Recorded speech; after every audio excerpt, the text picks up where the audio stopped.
Marcos Rogério de Souza, eu sou o quinto filho de uma família de trabalhadores rurais. Nós éramos em 7 irmãos. Meu pai e minha mãe trabalhavam sempre com meação de café na região de São José do Rio Preto, uma cidade chamada Novo Horizonte.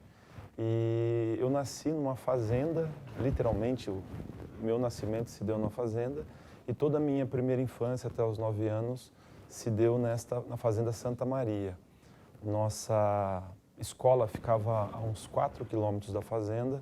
Uma das imagens que eu tenho de criança é em momentos de geada, nós atravessando o pasto congelante até chegar na escola com os pés roxos. E aí chegava lá e encontrava uma professora, a professora Dora Lisa Miranda Salles Jacob, que nos recebia com uma fogueira ou sempre com uma sopinha quente para que a gente pudesse começar as atividades. Essa é a memória mais forte que eu tenho do meu início do processo educacional. Uma outra memória também bastante importante que marcou minha vida foi que no primeiro dia de aula eu recebi uma cartilha Caminho Suave. Eu viajava naquelas imagens, viajava naqueles desenhos. Hoje a gente sabe que cartilha nem de longe é uma prática pedagógica recomendada, mas naquele contexto lá de 1983, 84, era o que tinha para a educação rural. Ainda nessa primeira infância, acho que no segundo ano, logo depois do processo de alfabetização, eu ganhei um livro de um programa do governo aí chamado João e Maria. Eu acho que é o livro que eu mais li em toda a minha vida. Eu acho que eu devo ter lido umas 200 vezes. Porque em casa não tinha livros, não tinha cadernos, não tinha fotografias, não tinha jornal, não tinha revista, não tinha absolutamente nada. O único contato com a literatura era o João e Maria. Foi um produto que eu realmente fiquei muito fã e admiro até hoje. Nessa escola rural, nós éramos em 2 anos na mesma sala. Então eu ficava muito impressionado com a capacidade da professora de administrar aquela sala enorme, fazer a merenda, que naquela época eram aqueles sopões, ainda aquecer os alunos na época do frio e manter a luminosidade, o sorriso, a referência para todos nós.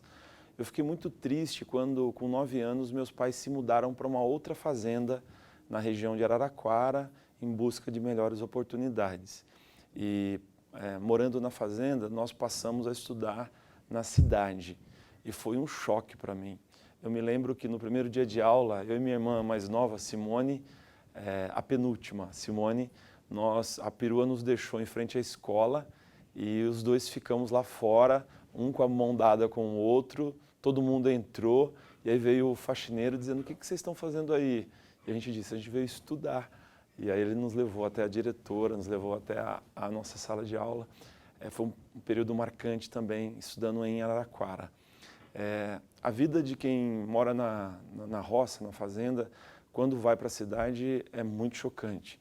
E o choque se dava em comportamento, se dava em atitudes, mas se dava também na carteira, porque a gente chegava, embaixo da carteira ficava um monte de terra, ficava um monte de sujeira, a gente morria de vergonha. Alguns alunos praticavam bullying, mas os professores, com a sensibilidade que têm, cuidavam para que a gente fosse devidamente protegidos. Logo, morei um ano nessa fazenda em Araraquara. Meus pais se mudaram para uma usina de cana-de-açúcar, ali na região de Araraquara mesmo, e nós voltamos a fazer a formação básica numa escola rural. Foi um momento marcante também na Fazenda Santa Maria. Eu concluí o 4º ano, estudei o 5º ano, e mesmo morando nessa fazenda de cana-de-açúcar, a partir do 6º eu fui estudar na escola do ensino básico. Logo depois eu concluí a 5ª série na escola rural e a partir da 6ª série eu passei a estudar novamente numa escola na cidade de Américo Brasilense, ali vizinho de Araraquara. E era uma escola modelo do então governador Orestes Quércia. E eu me lembro que as salas eram ranqueadas. Existia a 6ª A, 6ª B, 6ª C, 6ª D, e eu era um dos alunos fracos lá na 6ª D. E uma das metas para mim era atingir a 6ª C no seguinte, a 6ª B e quem sabe a 6ª A, mas a vida cuidou para que eu continuasse na 6ª D. Então foi com esse conjunto de valores de derrota que eu encarei meu primeiro grande desafio, que foi a prova do Senai em 1990. Eu, então, com 14 anos. Meus pais moravam numa usina de cana-de-açúcar, que era uma das patrocinadoras do Senai de Araraquara, e eu me candidatei a uma vaga. E todos diziam, você não vai conseguir entrar, porque seu pai é cortador de cana, sua família é uma família pobre, o Senai é para outro tipo, mas eu encarei e eu passei no Senai. Foi a maior alegria da minha vida. E passei a ter educação integral. Eu estudava o profissionalizante no período da manhã e fazia a formação básica no período da tarde. E foram 2 anos de intenso aprendizado. E grande parte daquilo que eu havia deixado para trás nas minhas formações anteriores, eu consegui recuperar no Senai. Meu curso era um curso de mecânico geral, então eu tinha a formação na área de torneiro e na área de mecânico geral, ajustagem, e trabalhei desde o primeiro mês de aula na área de mecânica geral e de tornearia da usina Santa Cruz. Trabalhei 3 anos na usina Santa Cruz e, por uma questão familiar, meus pais se mudaram para uma cidade ali próximo de Araraquara também, chamada Ibitinga. E vai o filho acompanhar os pais em Ibitinga. Aí eu já estava no primeiro ano do ensino médio. Na época não era ensino médio que se chamava, mas cheguei na cidade com muita disposição para o trabalho, muita energia para ajudar minha família, que estava numa situação de muita pobreza, mas minha profissão acabou sendo deixada para trás, porque Ibitinga não tinha oportunidades para quem era da área de mecânica geral. Foi então que eu comecei a trabalhar num salão de bordado.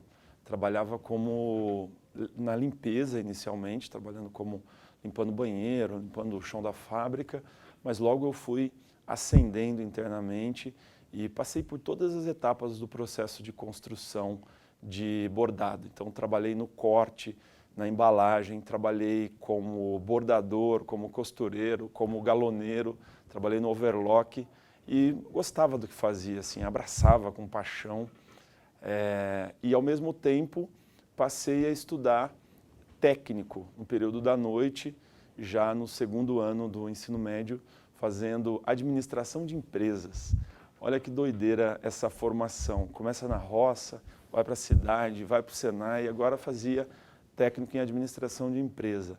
E a empresa que eu trabalhava me deu uma oportunidade de trabalhar na área administrativa. Eu acabei me destacando internamente, me tornei gerente de vários processos produtivos, mas aí chegou o período da faculdade.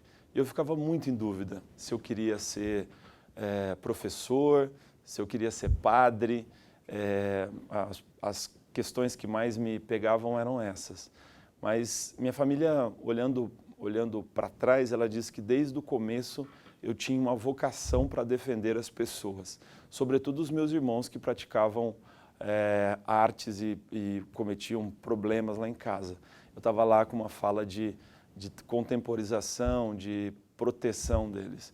E alguns integrantes da família diziam que eu dava para ser advogado, mas não acreditava, porque isso era uma profissão muito distante da vida de uma pessoa pobre. Nos anos 90 ainda não tinha ProUni, não tinha FIES, não tinha nenhuma oportunidade educacional. Mas terminei o 3º ano, fui um estudante muito engajado, fui do Grêmio, fiz jornalzinho da escola, fazia uma confusão naquela cidade pequena. Teve até um dia que o prefeito ligou na minha casa, xingando a minha mãe e meu pai. Aí eu cheguei em casa, assim, depois da escola, estavam todos chorando, e a minha mãe dizia: Marcos, para com isso, nós somos pobres, nós não temos como enfrentar essas pessoas, fique no seu canto. Mas eu já tinha lá um compromisso com a mudança social e, mesmo não sabendo nada da vida, encarava os desafios. Quando eu terminei o ensino médio, muita dúvida, tinha um programa do governo de pagamento de inscrição para quem fizesse licenciatura. E estava com muita dificuldade de pagar a inscrição para o vestibular. Eu acabei entrando nesse programa de gratuidade e prestei o vestibular para Ciências Sociais na Unesp de Araraquara e acabei passando. Fiz em 96, então, o primeiro ano de Ciências Sociais, aprendi muito, mas ao longo do primeiro ano eu descobri que a minha vocação era outra, era Direito. Então eu tranquei o curso de Ciências Sociais e fui me preparar para estudar Direito. Eu trabalhava muito, trabalhava de dia, de tarde, mas eu acordava muito antes de todo mundo para estudar. Na hora do almoço também me isolava para estudar, à tarde, à noite. E na minha casa era muita gente. Nós sempre morávamos em torno de 8, 10 pessoas. Não tinha espaço para estudar na casa. Então eu escolhi uma mangueira que tinha bem no fundo, bem lá embaixo do fundo de casa e era o meu cafofo lá para preparar para o vestibular. Em 98, eu então ingressei no curso de Direito na Unesp de Franca, aí já determinado a ser advogado, a fazer Direito. E foi um período muito rico, estudei em Franca, morei em Franca. Como sempre havia trabalhado, quando eu cheguei na universidade, apesar de ser uma universidade pública, também tive que me virar. E logo de cara conciliei a profissão de garçom com a de estudante de Direito, inclusive de estagiário do curso de Direito. Foi um período muito rico. Fui do centro acadêmico, atuei de maneira muito decisiva na política estudantil da faculdade e ajudei a fundar um grupo do qual tenho muito orgulho, que talvez tenha sido o meu primeiro contato formal com a educação, que foi o Grupo de Alfabetização de Adultos Paulo Freire. E nós iniciamos, então, em 1998, um trabalho de alfabetização de adultos presos na cadeia pública de Franca, junto com vários colegas da história, do serviço social e outros do direito. Era estudo e era prática. Lá para o ano de 2000, a Ruth Cardoso, ela pilotava um programa chamado Comunidade Solidária. E o presidente Fernando Henrique tinha ido para o Timor-Leste e o nosso grupo foi convidado para ir para o Timor ajudar no processo de reconstrução do país. Mas a gente acabou não aceitando, a gente preferiu ficar no Brasil, trabalhando no Comunidade Solidária, mas com um trabalho no sul do Maranhão, ali na região de Imperatriz. Logo depois que eu terminei a faculdade, eu me destaquei como estudante, como estagiário, e fui convidado para trabalhar num banco, mas eu optei por trabalhar com o MST. Eu terminei a faculdade em 2002, para grande decepção da minha família, e resolvi ir advogar para os movimentos sociais populares no Pontal do Paranapanema. Era um período de muita disputa, muita luta, muita gente presa, e eu fui com o diploma de braço do braço, sem saber quase nada de direito, fui fazer a defesa dos sem terras. E gostei muito desse trabalho.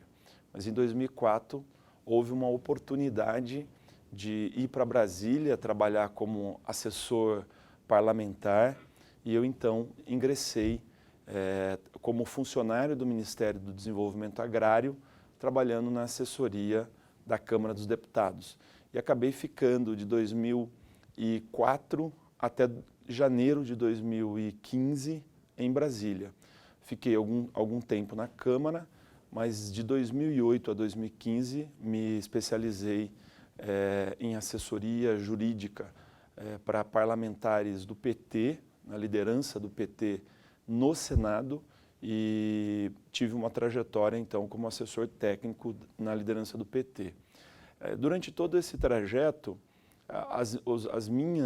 os cargos que eu ocupei ou as funções que eu desempenhei, elas evidentemente levavam em consideração questões políticas, mas a minha especialidade técnica me ajudou muito em toda a minha trajetória profissional. Acho que isso é uma coisa que fez diferença. Apesar de ter vivência partidária, vivência política, era a formação e a atuação técnica que me credenciava para as funções. Em janeiro de 2015, eu recebi um honroso convite do professor Gabriel Chalita para compor a Secretaria Municipal de Educação. O convite foi reforçado pelo prefeito Fernando Haddad e eu então saí de Brasília e vim a trabalhar nessa maravilhosa rede que é a Rede Municipal de São Paulo, aqui como gestor sênior na Secretaria Municipal. As minhas experiências anteriores no Executivo tinham sido na Presidência da República, em 2006, eu fui assessor especial do ministro da Pesca e depois, em 2011, por um curto período, eu também assumi o cargo de superintendente da FINEP em Brasília. A FINEP é uma financiadora na área de inovação tecnológica. Em janeiro de 2015, o professor Chalita me convida e eu, então, passo a integrar o governo do prefeito Fernando Haddad, especificamente aqui como chefe de gabinete do professor Gabriel Chalita. Essa multiplicidade de vivência, de experiências, contribuíram decisivamente para o meu trabalho aqui na Secretaria de Educação. Primeiro porque, ao longo dessa trajetória, uma característica que foi se desenvolvendo naturalmente em mim foi o processo de escuta. Enfrentar espaços novos, com pessoas novas, você precisa ter muita disposição para ouvir e entender o que é central e o que é prioritário.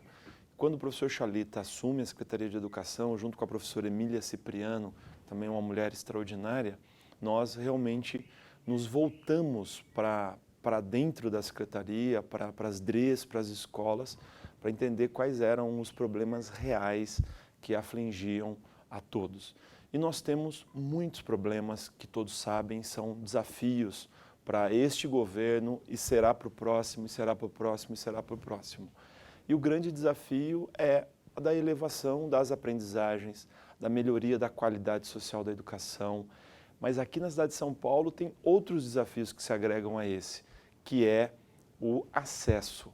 A cidade é uma cidade muito rica, mas muito desigual, muito excludente. Então, quando o prefeito Fernando Haddad convida o Chalita para ser secretário e o Chalita monta a sua equipe, ele assume com desafios que poderiam ser agrupados em 5 grandes frentes. Uma primeira frente é o investimento na qualidade social da educação. E muito já havia sido feito pelo professor Calegari, pelo prefeito, evidentemente, e o trabalho nosso foi ajudar a consolidar o documento Mais Educação São Paulo e, sobretudo, a implantação dos ciclos, que foi tentado no governo Erundina, foi tentado no governo Marta, mas que virou realidade apenas no governo Haddad, a implantação dos 3 ciclos. E na educação infantil existia uma agenda muito bem estruturada, voltada para a melhoria da qualidade das nossas SEIs e EMEIs. Então, o trabalho foi potencializar, fortalecer, corrigir o que precisava ser corrigido, acelerar o que precisava ser acelerado, inclusive do ponto de vista da formação, do ponto de vista da avaliação e também do ponto de vista curricular. Ainda no campo pedagógico, nós precisávamos retomar o conceito de CEL e fazer com que o CEL se tornasse realmente uma maquinaria de combate às desigualdades. E esse processo foi um processo muito difícil, mas com muita competência a CISA foi costurando e realmente garantindo uma importante retomada. Outra frente de atuação, e essa eu me envolvi um pouco mais diretamente como chefe de gabinete, foi a da ampliação do acesso. E aqui nós tínhamos tarefas muito claras, metas muito claras. É preciso enfrentar o déficit de vagas e nós tínhamos que ampliar o número de vagas. E aí, a partir de um planejamento muito organizado, com tarefas de curto, médio e longo prazos, com definição de metas e um processo de monitoramento a miúde junto às diretorias regionais, nós começamos então essa jornada. Em 2 anos, haviam sido abertas em torno de 25 mil vagas. E em 2 anos e meio, nós abrimos outras 75 mil vagas. E esse processo foi fundamental para que nós conseguíssemos enfrentar o problema da desigualdade, sobretudo nas creches, nas periferias. O professor Chalita e, sobretudo, o prefeito Fernando Haddad, eles entendem que os estímulos na idade certa podem gerar um cidadão muito mais bem-sucedido, muito mais consciente do seu papel na história. Por isso, a prioridade para a educação e para a escola, para a creche. Uma segunda meta que nós havíamos percebido, e isso foi fala de todos os setores da Secretaria, era o desafio de organizar a Secretaria.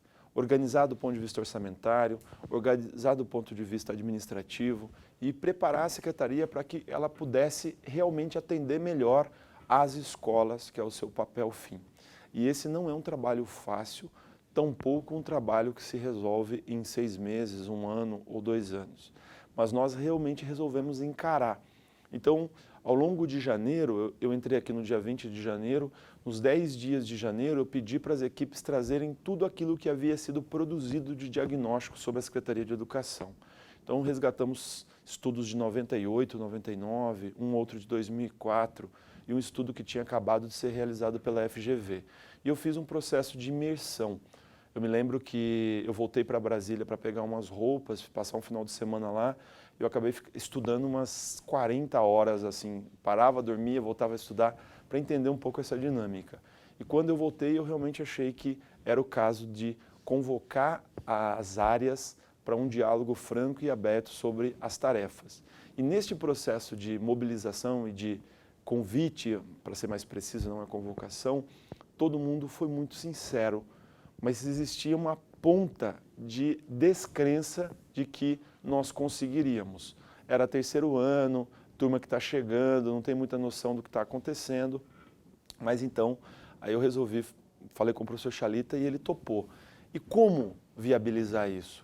Nós então partimos para um processo de mobilização interna. Nós não queríamos fazer no gabinete, nós não queríamos contratar um consultor que vinha dizer o que era melhor, nós queríamos realmente fazer com que a secretaria debatesse o que ela é e o que ela gostaria de ser. Foi um processo extremamente rico. Nós tivemos centenas de reuniões, 5 grandes plenárias ocorridas no auditório da SME com todas as regiões e, ao fim e ao cabo, nós conseguimos produzir um novo desenho de secretaria que, na minha opinião, ele tem potência para ajudar a fazer frente aos desafios que nós temos aqui. Mas a organização da secretaria visava uma outra meta que nós tínhamos estabelecido, que é a modernização da secretaria do ponto de vista administrativo. Ou seja, a implantação do processo eletrônico, a racionalização dos processos, a revisão da forma como as coisas eram feitas para saber se estavam sendo feitas de maneira correta ou se a gente poderia abreviar espaços, abreviar caminhos. Mas não dava para fazer isso com uma secretaria desorganizada. Para você, por exemplo, implantar o processo eletrônico, era fundamental que tivesse uma área demandante. E qual era a área demandante? Se o organograma era de 1989. Então, organizar a secretaria foi importante para que nós dessemos o passo seguinte, que foi a implantação do processo administrativo. Mas no processo de organização da secretaria, nós trouxemos algumas coisas para a superfície. Primeiro, do ponto de vista pedagógico, a coordenadoria responsável pela área passou-se finalmente a chamar coordenadoria pedagógica. Para implantar o processo eletrônico, era fundamental organizar a secretaria. E esse processo de organização passava pela reforma administrativa e pelo organograma. A reforma administrativa, ela tem 5 pilares básicos e nós cumprimos apenas alguns deles. O primeiro pilar era o novo organograma, o novo desenho institucional, que nós, como reforcei, gostaríamos de pactuar com os servidores. E foi isso que aconteceu. Nós conseguimos, numa parceria com a Secretaria de Gestão e num diálogo muito sincero com todo mundo aqui, na Secretaria, fazer o organograma. O segundo pilar era um investimento em TI. Como de fora da rede e daqui da SME, eu posso afirmar com certeza, nós perdemos o bonde da história, porque nós devíamos ter iniciado investimentos altos em tecnologia da informação e comunicação no início do século XXI. Nós já estamos quase no final da 2ª década e ainda temos um nível de investimento tecnológico muito baixo. Então, para nós, era fundamental organizar a casa para fazer um investimento de longo prazo. Eu entendo que nós deveríamos investir 2% do orçamento da educação na área de tecnologia da informação e comunicação. Se nós fizermos isso durante 10 anos, a vida da escola será diferente, a gestão de pessoas desta grande secretaria será diferente, porque você vai ter instrumentos tecnológicos para mapear melhor onde é que está faltando o professor, onde é que está faltando mais, qual é a causa da falta. Hoje tudo isso é muito fragmentado. Você vai ter condição de transformar a sala de aula num espaço atrativo, porque a molecada que chega, ela tem celular, ela tem Facebook, ela tem redes sociais, ela está vinculada a uma linguagem que muitas vezes a sala de aula tradicional não consegue comportar. Mas você não consegue dar esse salto na aula se você não tiver a infraestrutura de TI na escola. E você não vai ter a infraestrutura de TI se a secretaria não entender que isso é estratégico e não tiver a compreensão de que é fundamental uma diretriz aqui no Comando Central estabelecer essa prioridade. Então, quando a gente cria a coordenadoria de TI, é pensando no lugar estratégico que a infraestrutura de TI tem para a sala de aula no século XXI. Mas importante também porque, através de uma infraestrutura potente, nós teremos condições de avançar na discussão pedagógica sobre robótica e todas as demais tecnologias para aprendizagem. Então, isso era fundamental. Além da coordenadoria de tecnologia da informação e comunicação, nós entendíamos que era fundamental fortalecer a transparência e o controle interno. Foi por isso que nós criamos a COSIM, em parceria com a Controladoria Geral do Município. Essa Controladoria do Controle Interno visa atuar em duas frentes. Numa frente, a prevenção da corrupção. Na outra frente, a abertura dos dados, a abertura dos contratos, dos convênios, das informações, para que nós pudéssemos ter a maior transparência possível. Eu sou da escola de gestor público que entende que o melhor antídoto é a luz do sol. Não existe nenhum desinfetante melhor do que a luz do sol. E quando as contas públicas, quando os contratos, quando os convênios são abertos de forma transparente, você tem melhor eficiência, melhor eficácia. Então, junto com a COTIC, a COSIM foi um dos pilares da nossa reforma. Mas também era preciso criar uma área de gestão de pessoas mais estruturadas e organizadas. Criamos, então, a COGEP.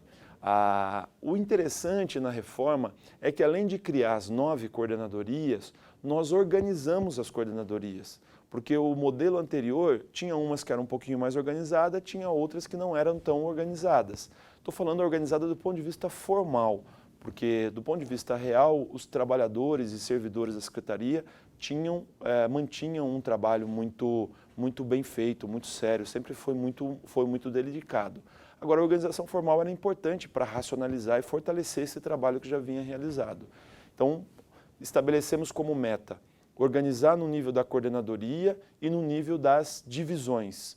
Então, definindo coordenadoria e divisão, nós teríamos condição de dar um passo na sequência. E foi isso que aconteceu. Mas a reforma administrativa, ela não só criou estruturas e procurou organizar a casa, ela compõe, como eu disse, um leque de ações. O organograma e a atualização, a organização é um deles. O segundo, em si, é a agenda de transparência, de controle social. Outra agenda que é fundamental é a introdução da figura do monitoramento das políticas educacionais. E é importante que a gente avance na construção de indicadores para fazer o processo de implementação ser mais eficiente. Nós temos várias políticas educacionais que morrem ao final do primeiro ano exatamente porque não tem um processo de monitoramento e um plano de implementação muito eficiente. Eu sempre digo, parece microempresa. Muitas desaparecem no primeiro ano, mas na educação acontece um problema pior. Você formula uma boa política, não estabelece um plano de implementação, nem um plano de indicadores para monitorá-la, a política é implantada como dá e depois ela não é simplesmente avaliada e descontinuada, ela continua vinculando aquele orçamento que tinha sido previsto inicialmente. Então, para que nós possamos racionalizar o gasto com educação e transformá-lo num efetivo investimento, é fundamental que nós tenhamos políticas bem formuladas, com planos de implementação, com indicadores de resultado e de processo e que seja capaz de ser aferida no dia a dia. Isso não é uma ação simples, mas é uma postura que tem que ser comunicada do gabinete para as coordenadorias, para as áreas, para as escolas, para todas as pessoas, para que nós possamos fazer esse acompanhamento junto. Então, atualização da estrutura administrativa, monitoramento, transparência. A outra ação que nos parecia absolutamente fundamental é o plano de formação. E aqui não tem muito jeito. Nós temos um conjunto de servidores que chegaram no serviço público há muitos anos. Nem todos eles tiveram oportunidades de se atualizarem, de fazer formação, de fazer capacitação. E essa agenda da gestão por resultados e da gestão democrática, que dialoga com todo mundo, exige habilidades muito específicas. E nós, então, desde o início de janeiro, começamos a estruturar o plano de formação. Infelizmente, nós não avançamos muito nesse ano, por N razões, mas acreditamos que isso vai ser continuado nas gestões seguintes. O que é o plano de formação? Não é um mero incentivo para a pessoa fazer um curso e ganhar uma pontuação na evolução funcional. É realmente capacitar os servidores que existem aqui e os que estão chegando para as tarefas específicas que a Secretaria de Educação precisa enfrentar. Entender de orçamento, entender de licitações e contratos, entender de convênios, entender de implementação de políticas públicas é fundamental para que elas sejam bem executadas. Agora, não é fácil e não é simples. O Pequeno Príncipe traz uma lição muito interessante para a gente.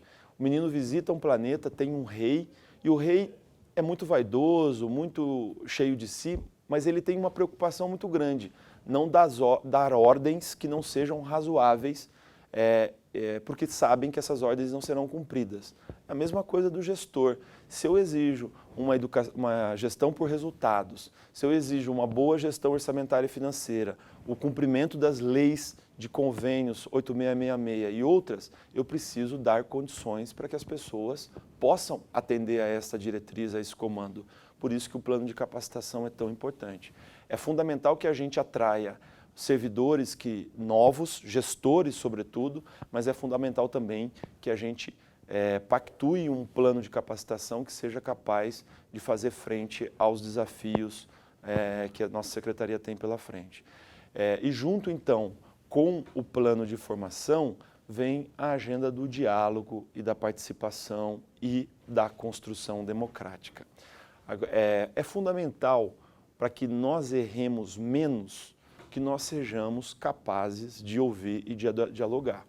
Mas eu confesso para vocês que existe uma confusão entre o que é diálogo, o que é escuta sensível, o que é participação de um processo ininterrupto de reuniões e reuniões e reuniões e reuniões que não levam a lugar algum.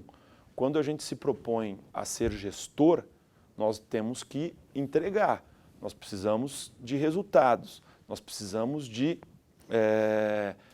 que a política educacional chegue na escola. O estudante precisa receber o seu material, a sua formação da melhor maneira possível. Portanto, esse processo tem que ser um processo efetivo, mas isso não significa autoritário, de cima para baixo, sem discutir. E nós, então, acreditamos muito nisso. Por isso que fortalecemos o Colégio de Diretores Regionais, fizemos amplas assembleias para a pactuação dos temas e para a discussão. Se eu fosse resumir a reforma administrativa que o prefeito Fernando Haddad implantou aqui na Secretaria de Educação, eu resumiria ela na expressão uma gestão inovadora e participativa. Inovadora porque está trazendo o que há de melhor hoje na discussão de gestão pública para o serviço público. E participativa porque isso se dá de forma pactuada com as áreas, com os sujeitos reais dessa implantação e dessa formulação. Nós, para fechar essa agenda aqui, temos grandes desafios pela frente. E uma coisa que é muito importante, que nós procuramos praticar ao longo desses 2 anos, foi não descontinuar projetos e políticas que são importantes. Claro que todos os novos governos, todas as novas os gestores que entram e que saem têm que reavaliar o que está sendo feito, às vezes corrigir rumos, às vezes fortalecer prioridades, às vezes até descontinuar. Mas isso não pode ser uma postura a priori, tem que ser fruto de uma análise e de uma base minimamente qualificada para não ter injustiças. Eu espero sinceramente que os novos governos, não só o próximo eleito agora em outubro, mas os seguintes, deem continuidade a esta agenda que se iniciou com a gestão do professor César Calegari, que conseguiu se materializar com a gestão do professor Chalita, que está sendo potencializada agora com a gestão da professora Nádia, campeão, porque são razões de Estado que nos movem para a implantação dessas políticas. A educação, ela pode ser o motor das transformações, mas ela pode também ser uma força que conserva e que calcifica as relações sociais. Para que a gente tenha uma educação efetivamente transformadora, nós precisamos fortalecer a escola, nós precisamos valorizar os profissionais da educação, nós precisamos ajustar o projeto político-pedagógico da Secretaria, das diretorias e das DREs, e para isso nós precisamos de uma ferramenta azeitada, de uma ferramenta que seja capaz de dar as respostas que precisam ser dadas. E esta ferramenta é a gestão. Nós queremos uma gestão eficiente, uma gestão com resultado, uma gestão participativa para que a educação se transforme naquilo que nós acreditamos que ela seja, o grande motor das mudanças sociais. No processo de implantação da reforma administrativa, uma coisa que me pareceu fundamental foi, no processo de formação da agenda e de organização da agenda, selecionar um grupo de servidores que estariam destacados para essa tarefa. E nós procuramos buscar, nas carreiras de gestão pública federal, algum desses servidores. Trouxemos a Daiane Amaral para cá, que é gestora federal, uma grande pesquisadora da área de educação, nos deixou agora para ir para Oxford, terminar o mestrado dela na área de avaliação de políticas públicas. Pensamos uma assessora aqui do gabinete que teve um papel muito importante, que é a Helena Dolfato, uma jovem gestora formada pela USP Leste, que veio aqui com a sensibilidade, com o cuidado, tecendo cada uma das ações que nós precisávamos implementar. Conseguimos a mobilização de todos os coordenadores, tivemos a Lígia Forghieri como uma pessoa-chave também nesse processo de implantação e tivemos uma ação muito parceira com a Secretaria de Gestão, sobretudo com a equipe de desenvolvimento institucional, a Helena, a Teca e todas as outras assessoras da Secretaria de Gestão. O fundamental de tudo foi a pactuação e o diálogo. Eu queria concluir aqui dizendo que a experiência de trabalhar como gestor sênior numa secretaria complexa e dinâmica como a Secretaria de Educação foi muito rica. Aqui eu encontrei pessoas dedicadas ao serviço público, pessoas que se preocupam com o resultado que é uma educação de qualidade. Aqui eu encontrei amigos, aqui eu aprendi muito. A experiência de chefe de gabinete reforçou em mim a convicção de que é possível fazer diferente, de que é possível mudar a vida das pessoas e que nós, indivíduos, nos locais onde a gente participa, nos cargos em que a gente ocupa, a gente pode, de uma certa forma, fazer a diferença. Eu saio da Secretaria de Educação no próximo dia 31 de dezembro com grandes alegrias por ter vivido tudo isso e também com o coração cheio de desafios pessoais para continuar trabalhando em prol de uma gestão que seja de qualidade, que tenha resultados e que transforme efetivamente a vida das pessoas. O Centro de Multimeios é fundamental para a SME porque transforma as ideias em arte e perpetua a história. Registrar, narrar, contar como foi feito é decisivo para que os que chegam errem menos e sejam capazes de dar os passos que precisam ser dados. Parabéns ao NPC, parabéns à Magali, essa equipe maravilhosa, parabéns a todos os educadores e educadoras que orgulham a rede municipal e orgulham o Brasil.